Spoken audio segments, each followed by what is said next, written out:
What's up guys, today we're going to be taking a look at this iPod Classic.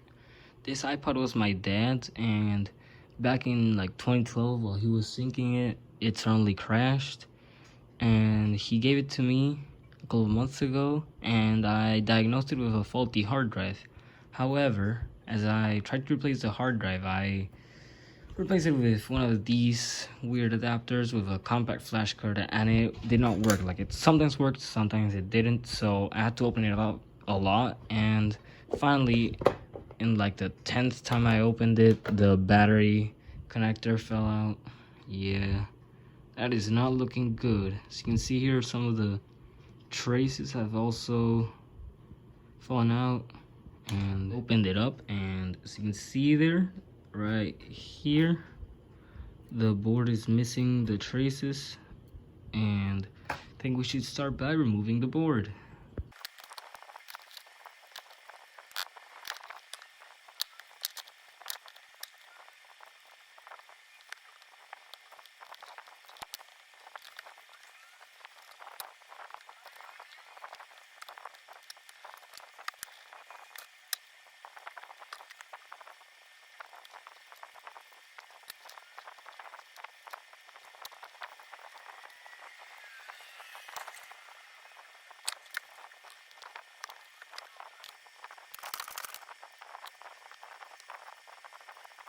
So here it is, our completely dismantled iPod.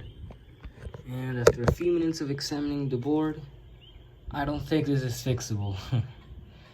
Yeah, so this is the area where the battery connector is supposed to go. This is the trace running along here, and look, disconnected, completely disconnected.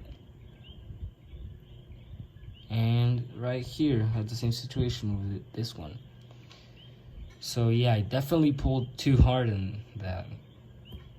So sorry this video turned out to be a disappointment. I had many great plans for this thing. I was planning to install Rockbox, you know, so I can play Doom and whatever, but looks like I'll be using this thing for parts. And if I do get a replacement board, well, this cell is definitely useful. The screen works, the click wheel works, the battery works, so see you guys on the next one. Bye.